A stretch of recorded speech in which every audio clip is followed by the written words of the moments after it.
This is Qtv News and I am Mamudu Gajaga. Thank you for joining us. We are live from our studios in Kairaba Avenue. Thanks for joining us. Here are the main local, international and sports news headlines. Gambia has received a consignment of COVID-19 vaccines donated by its sibling republic Senegal. As COVID-19 vaccines arrived in the country, we go out and about to get some public reaction. At the TRRC, 2 senior police officers called for the prosecution of those responsible for the massacre of West African migrants in July 2005. And in international news, Ousmane Sonko, an opposition party leader in Senegal, has been stripped of his parliamentary immunity, meaning he will have to appear in court on a rape charge. An attempt to overturn Ghana's recent presidential election has been thrown out by the country's highest court. In sports news, we take an in-depth look at this weekend's conclusion to the AFCON Under-20 tournament in Mauritania, where Gambia stands the chance of getting a bronze medal. Those were the main news headlines, and now the local news in detail, and we thank you so much for joining us. First, we start in the Gambia. The Gambia has received a donation of 10,000 vaccine doses from its sibling republic, Senegal. The donation comes after an announcement by the Senegalese government that it is to donate 10,000 doses each of the Sinopharm vaccine brought from China, 2 of its immediate neighbors, that's Gambia and Guinea-Bissau. Modulamin Choi reports. Senegal and the Gambia, 2 countries that call each other siblings, have deepened ties over the years. And at the time of a global pandemic, Senegal is showing the Gambia what it means to be good neighbors by becoming the first individual country to support the Gambia with the Chinese vaccines it bought recently. xam ngeen ne Sénégal ak réew yépp fi mu tollu ni Covid bi dugg na fi président de la République nag son excellence Macky Sall dafa wax ne. We all are aware that the coronavirus has affected the whole world. President Macky Sall dipped into the financial resources of the country to buy vaccines. After buying 200,000 vaccine doses from China, he decided that he must allocate a share for the Gambia. Everyone knows that Gambia and Senegal are brothers and sisters. So frankly, that was something he ought to do for this country. We are here to present what the President has donated to the Gambia with gratitude to the warm reception we have been accorded by the Gambia through the Ministry of Health. The Minister of Health received the donation on behalf of the Gambia with appreciation to the Senegalese government for standing in solidarity with the country during a health crisis, despite facing common challenges posed by the coronavirus. As the director from Senegal said, it's a brotherly gesture. It is symbolic in the sense that as we all struggle together, we think of each other. I think that's a very good gesture. Yes, Senegal has its own challenges with regards to COVID-19, just like any other country.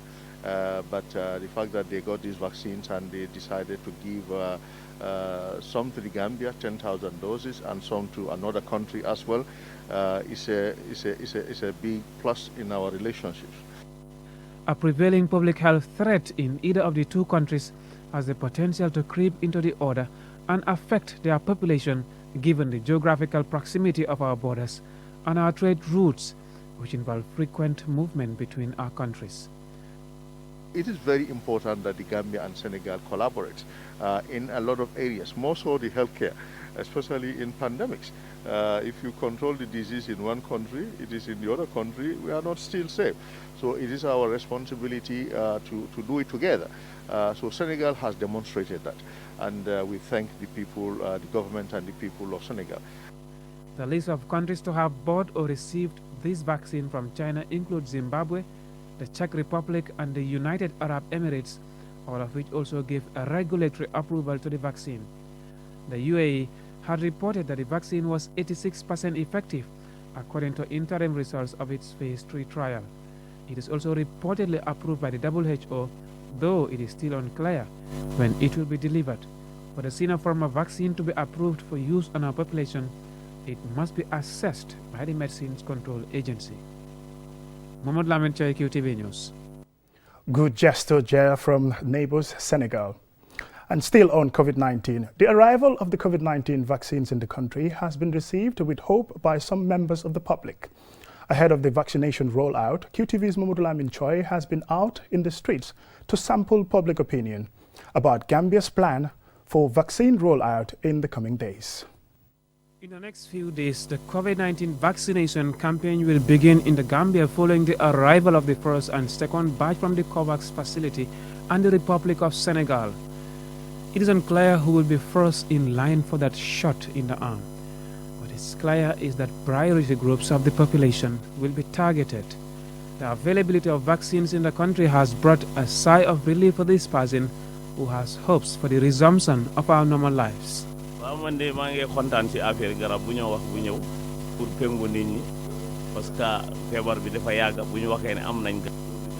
am so happy about the arrival of the vaccines. It has taken long since the pandemic began. That is why when there is a vaccine, we should speak up in support of vaccination.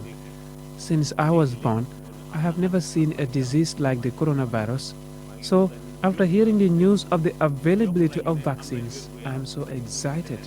And I want everyone to get vaccinated for our health and a return to our normal lives. On the other side of public opinion about the vaccine lie questions of safety and efficacy.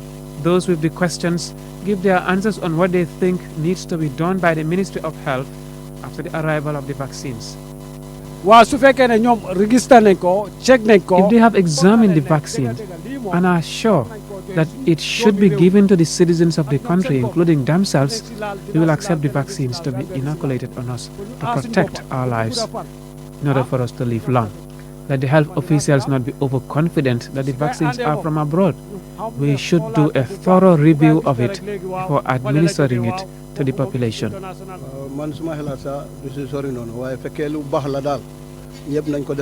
My opinion on the vaccines is a little one. What I can say is that if it is safe, we all should be vaccinated together. We should find a solution to this pandemic. I am praying that we all get out of this pandemic in peace so that we will not perish from it. Vaccinating a population, some of whom are targeted by misinformation and conspiracy theorists about the prevalence of the virus and vaccines, could cost more lives in the country. This public health issue causes some worry for this woman, who also believes that those in denial about it are ignorant of the weight of the virus on the lives of many. If there are people at the health centers who have the virus, they should be vaccinated in order to prevent further spread of the virus. I also understand that no one would be forced to take the vaccines. If there is safety in taking the vaccines, then people should take it. Of course, for me, I will take it. This story represents the opinion of the people who have expressed their goodwill towards vaccination in random interviews. The opposing side of these views expressed are the anti-vaxxers, most of whom are also in denial of the existence and prevalence of the virus, thereby seemingly choosing to turn their backs on the opinions of health experts in a health crisis, who were unable to speak to those who fall under this category. To put things into perspective, what is important for the public to know is that the arrival of the vaccine from COVAX comes as part of requirement after our country was certified to have met the requirement for a vaccine rollout. All these efforts came after successful trials of the vaccines in different parts of the world. And finally, it was followed by the World Health Organization's emergency use approval for the vaccines by many countries, including the Gambia. Mahmoud Lamentary, QTV News. And now to the TRRC. Two senior police officers on Thursday called for the prosecution of those responsible for the massacre of West African migrants in July 2005 in the Gambia.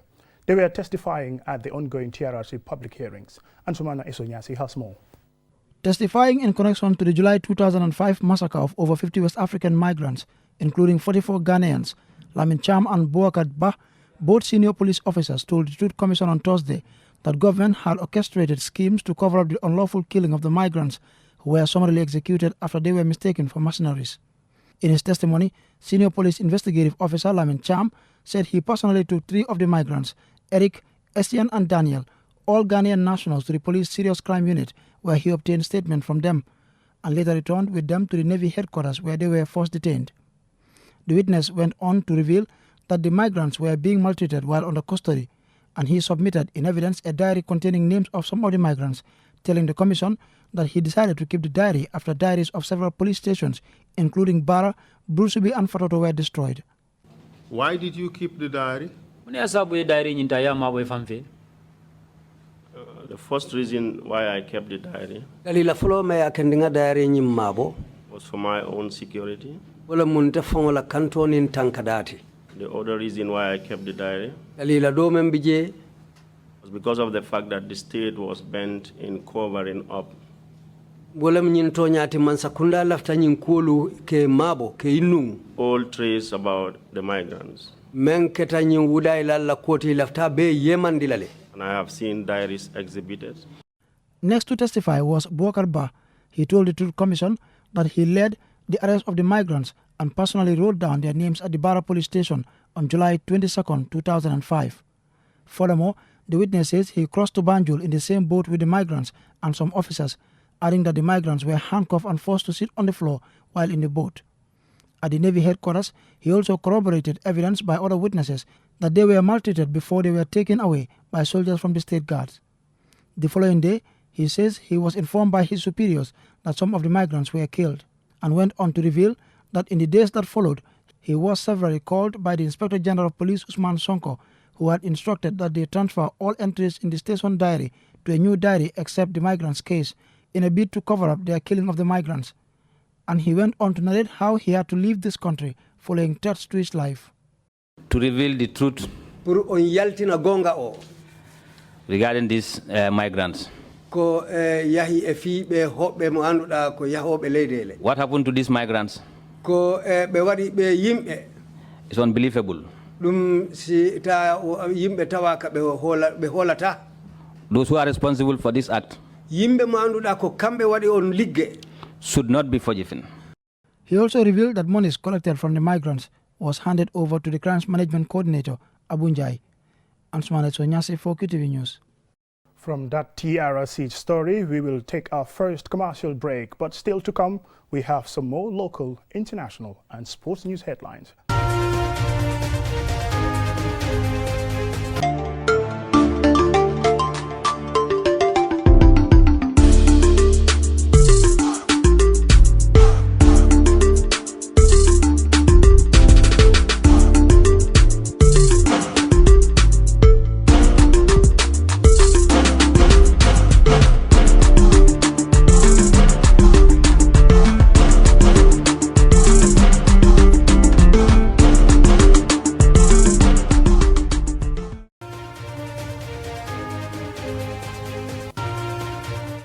Welcome back and thank you if you're just joining us. This is Qtv News. The government of the People's Republic of China, through its embassy in Banjul on Wednesday, handed to the Gambia's Ministry of Foreign Affairs office equipment worth over $2.3 million. Aliou Cissé has more. The donation comes at a time when the Ministry of Foreign Affairs has just moved into its newly completed building located at the entrance to Banjul. It is expected to address some of the constraints the ministry faces in delivering its mandate. The donated equipment includes heavy-duty photocopiers, Lenovo ThinkPads, and Lenovo mobile workstations, as well as several other assorted hardware and software. Mamadou Tangara, the Minister of Foreign Affairs, welcomes the donation as he expressed appreciation on behalf of the government to the government of China through their embassy in Banjul. It must be emphasized at this point that such a gift couldn't have come at a more timely moment. The donation will alleviate some of the hardware constraints and will help the ministry serve its mandate with efficiency. Additionally, it is worthy to note that this IT hardware and software tools will further strengthen the ministry's COVID-19 resilience and ability to continue serving its constituency, including foreign missions and diaspora, during moments when it is necessary for staff to telecommute or work from home. Majian Chun, China's ambassador to the Gambia, said the people and government of China recognize the Gambia as a good ally and are happy to extend such a gesture to the Ministry of Foreign Affairs.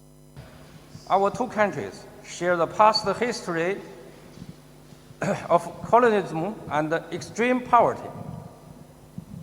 We hope that the Gambia will soon achieve the goal of poverty alleviation and national development. China will always be the Gambia's sincere development partner. The brief ceremony, chaired by Sekou Cisse, communication officer at the ministry, saw Ambassador Ma Yuen-chun taking on a tour of the magnificent building. Reporting for QTV News, I am Aliou Cisse. Sheikh Hamdan and Kotu Upper Basic and Senior Secondary Schools today jointly commemorated International Women's Day, which falls on the 8th of March. The commemoration was in recognition of the role women in the Gambia play. Ajibintu Drame has more in this report. The theme of the day, empowering the rights of women in Islam, is to inspire these students and also educate the public on the rights of women in Islam and in society. To also bridge the gender gap, calling for women's participation and for women's right to be respected and to be treated fairly.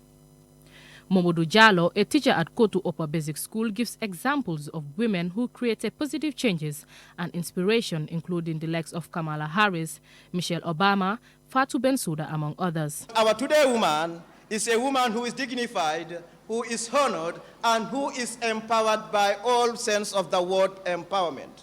And this is exactly a world that we want, a world that we want to see our daughters being empowered. In many societies, women are mostly oppressed and suppressed by culture, religion, and tradition. On the issues of gender equity and gender-based violence, they are among the most vulnerable. Dr. Lobna Hassan, the regional director of Munazamat al-Dawa al-Islamiyya, talks on the rights of women in Islam. Islam gave women all its rights. They said the Nisa shaqaiq al-rijal. When the hadith said the Nisa, Rasul sallallahu alaihi wasallam said the Nisa shaqaiq al-rijal, that means they are same together. This is the equality we are talking about. When we talk about gender mainstreaming or gender equality, we are not talking about women gender sex. We are talking about social roles, the roles in the community and in the society. So today we are coming here to celebrate, reinforcing that Islam is gave women rights. In Islam, the rights of the girl child in decision-making such as marriage and the rights of women or widowhood was depicted in a play. Adama Aissatou Sawane, the chairperson of the National Women's Council, shed light on the role of women in society, urging women to participate in decision-making and be empowered. The students have to be willing to acquire the knowledge. Knowledge cannot just be passed on without searching, without working hard for it. Every country that wants to move, for every nation that needs to develop and wants to develop, women cannot be left behind. Dr. Ahmadou Lamin Samate, the Minister of Health, spoke on the important roles women play and also encouraged people to adhere to the WHO guidelines.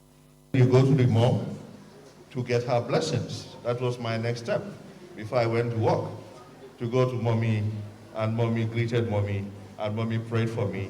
Then daddy prayed for me before I entered my car to go to work. Now these are very, very important. They form the fabric of society. They form the cement that binds the blocks together. If we consider ourselves to be individual blocks, these people form the blocks that bind us together. The International Women's Day is a global day celebrating the social, economic, cultural, and political achievements of women and also to raise awareness on women's equality. March is designated as International Women's Month, and this year's theme is #ChooseToChallenge. Ajibintu Drame, QTV News. A fire on Sunday ravaged a male dormitory at Darus Sunnah School for Quranic Memorization at Nemakunku. The cause of the fire is yet unknown, but eyewitnesses say students have lost all their belongings. More in this report. Valuables such as mattresses, beds, Qurans, books, clothing and furniture were destroyed by the blaze. The school has 160 students, male and female. The board chairperson of the school, Mulfa Sanyang, says the children have been sent home following the incident and gives an estimate of the damage. Their beds, mattresses, clothes, all are burned. All are burned. Then we have no support at the moment to say, we're going to support this problem. If you look at the cost, that is the cost estimate of the materials that had been burned to ash, It's roughly 150,000 according to the experts who are on the ground to do a rough estimate. That is excluding the maintenance cost of the house. Also, we have a problem with the wall, which obviously we are intending at least maybe to get all those things down, then at least have a proper beam that will have to support this thing and make it a one hall, which the kids on the boarding will at least be here. The board chairperson explains the impact the COVID-19 had on them and appeals for help. We had a problem last year. Coronavirus caused the kids to go back to their homes and then sit there for so many months. They were not doing anything at home, which in fact retarded a lot of students. Their education, their memorization had to have some serious problems. When they came back to school, they have to go back and then try to go back and revise what they were just reading in the Quran. So at the moment, the school is looking for sympathizers who obviously are in for Islam, and they are in for the guys who are learning the Quran, and also to help in support so that the kids can come back to the Dara and then continue with their education. Darul Sunnah School was established 10 years ago and has graduated many students who memorize the Quran, including 9 in November 2020. The dormitory that was destroyed has left 24 students destitute with all their belongings burned. These school authorities are calling on the public, the private sector, and anyone who can come to their aid. Ajibintu Drame, Qtv News. From that report by Ajibintu Drame, we will take a second commercial break, but still to come international and sports news. Don't go away.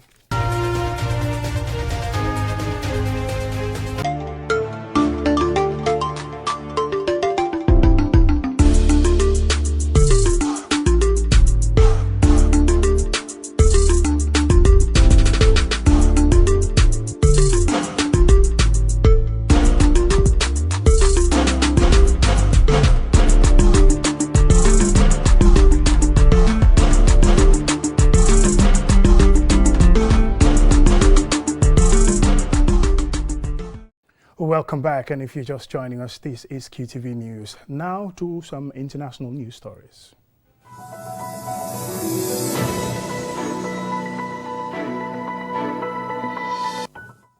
We begin in neighboring country Senegal, where there seems to be some trouble brewing as far as politics is concerned. Ousmane Sonko, the head of the Senegalese leading opposition party, is to stand trial on rape charges after his political immunity was stripped. And from him, in February, Senegalese media reported that an employee of the beauty salon had filed rape charges against him.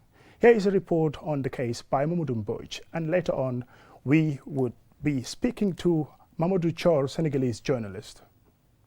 The beleaguered leader of the Patriots of Senegal for Work Ethics and Fraternity, PASTEF, Ousmane Sonko, calls the rape accusation an attempt at political liquidation. I explicitly accuse Macky Sall of fomenting this political plot against me, he said. The court summons for his appearance on Wednesday to face rape charges came after Senegal's parliament last week voted to strip him of his parliamentary immunity, paving the way for the police investigation of the case. On his way to the court on Wednesday, his motorcade was followed by hundreds of chanting supporters who were dispersed by police with tear gas, and he arrested on charges of disturbing public order and participating in an unauthorized demonstration, according to one of his lawyers, Sheikh Houreissi. His arrest provoked some of the most serious clashes in the capital in years, with unrest reported in other cities in the country. At the time of going to press, demonstrations were reported in Bignona, a town about 30 kilometers north of Ziguinchor in Casamance, where we've got unconfirmed reports that one person has been killed. Sonko has been dogged by the rape accusation since early February, when Senegalese media reported that a beauty salon employee had filed rape charges against him. Sonko has denied the charges, saying that he had indeed visited the salon for massages to relieve back pain, but the rape charge is false. Following the media reports, scores of his supporters took to the streets in Dakar and Ziguinchor, protesting his innocence. They burnt tires, set up roadblocks, and hurled rocks at the police, who in turn fired tear gas to disperse them. According to some local media reports, at least 43 people were arrested in Dakar and 3 others in Ziguinchor, but other reports have put the number at 77. 46-year-old Sonko finished third in the 2019 elections that saw 59-year-old President Macky Sall win a second term in office and is considered Senegal's most prominent opposition figure. He has repeatedly accused President Sall of conspiring to remove him ahead of the 2024 elections, as the president had previously allegedly done to political opponents he perceived as threats, such as Karim Wade. However, there has been a growing chorus of voices, particularly on social media, who have condemned Sonko's defenders as rape apologists, saying that Sonko needed to be treated as any citizen accused of rape and not as a high-profile politician. To these voices, Sonko has a case to answer. To some analysts, the rape allegation is seen against the background of uncertainty, hanging over whether President Sall will seek a third term in office. They point to his volte-face on his 2012 campaign promise to shorten the country's presidential term, as indicative of a man who could very well seek a constitutional amendment to serve beyond the 2 7-year term limits currently stipulated in the Senegalese constitution, as his predecessor Abdoulaye Wade sought to do, and Museveni had done in Uganda, Condé in Guinea, and Alassane Ouattara in Côte d'Ivoire, and so on. Amid this political suspicion and distrust, the whole world will be watching Sonko's trial to see how fairly he would be treated in a country former President Obama chose as his first stop on his Africa tour in 2013 as his mark of approbation for a country he called one of the most stable democracies in Africa. For Qtv News, I am Mamadou Mbouch.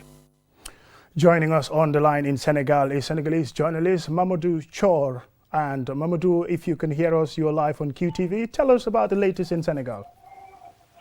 Yeah, I mean, the latest news, you know, this afternoon things get a bit worse because there have been a lot of demonstrations, mostly here in Dakar. But unfortunately, we lost a 21 boy in Bignona, which is in Casamance, where Ousmane Sonko, the head of the opposition, is originating from.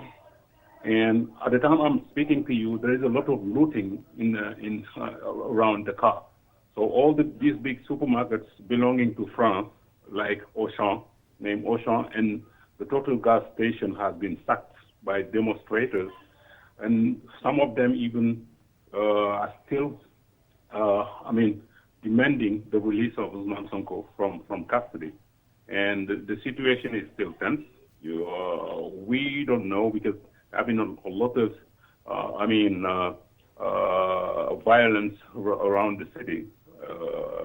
Still now, people are, looting here and there. Mostly, there is a lot of looters. To be frank, there are demonstrators, but there are a lot of looters. Who are trying to benefit from the situation. These people were hungry, and this is what we can say. It's very sad to see this kind of images. Here in Dakar, people stay maybe for a long time without eating. When they enter this kind of supermarket, everybody is trying to get hold of something and bring it home. Either, something he can eat or equipment like refrigerators and things like that. It's very sad to see this kind of images.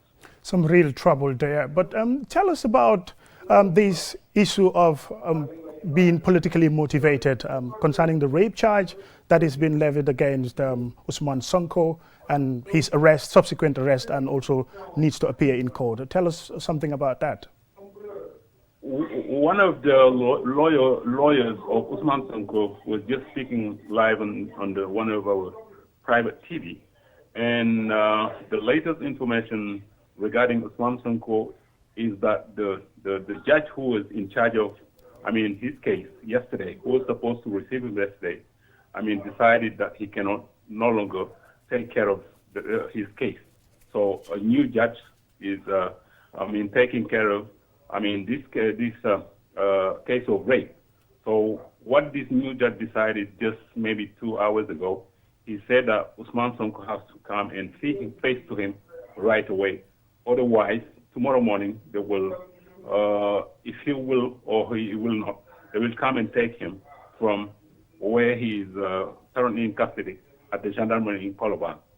So even this lawyer was saying that, I mean, they cannot accept this kind of, trying to force Usman Sonko because they can't understand how things can change right away overnight.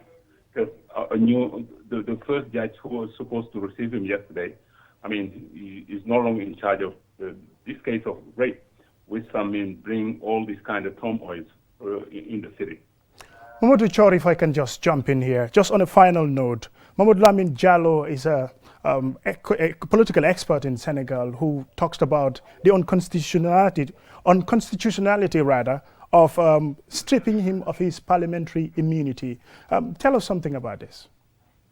Yeah, in fact, there are a group of 18 or 19, exactly, 19 members of parliament who went to what we call the Constitutional Council to challenge, the way, his, immunity has been lifted from the National Assembly. What we and people who know about the case, like these people, professors from university, say that normally until this Constitutional Council decided, so normally we can consider that Usman Sonko still have his immunity, but there are others who say no. So there is a debate as who is right or who is wrong. So the situation is there. There is a lot of debate about which should be the best attitude. And when you listen to some of Usman Sonko's lawyers, they can't understand. There's a kind of, if you come to the law, they say that, in fact, the people from the justice who wanna, listen to Usman Sonko, they really doesn't know what to do, because yesterday he was arrested under what we call, making trouble when he was going to answer to the first judge. Now things has changed from there overnight, and then they want to go back to this rape case, which is the core of the problem. Mamadou Chor, I'm afraid this is all that we have time for, but thank you very much for giving us an update on the latest in the happenings in Senegal. You're welcome. You're welcome. That's Mamadou Chor there, talking to us live on the line from Dakar about some political crisis brewing in Senegal. We are now going to look at another story concerning Ghana, and this also has to do with the elections. Ghana's Supreme Court on Thursday upheld President Nana Akufo-Addo's election victory, rejecting a challenge by the runner-up John Dramani Mahama, who had alleged irregularities in the results, according to Akufo-Addo, who was declared the winner of the December 7th vote in a 51.59% win ahead of former presidential candidate, that is Mahama, who received 47.37%. On his Twitter feed on Thursday, President Akufo-Addo tweeted images of his observing the proceedings on TV and tweeted, on Thursday, 4th March 2021, the Supreme Court, in a unanimous ruling, affirmed my victory in the presidential election of the 7th December 2020. Just before we go, we have some good news for you. Yesterday, we brought you the news of efforts which was being made to try to find out a 17-year-old girl who has been missing since February 8, 2021. The story created a lot of interest around the public, and we are pleased to report that the young lady, Bojan Kasama, has been found and has reunited with her family. That's all we have for you in tonight's news, and thank you very much for joining us.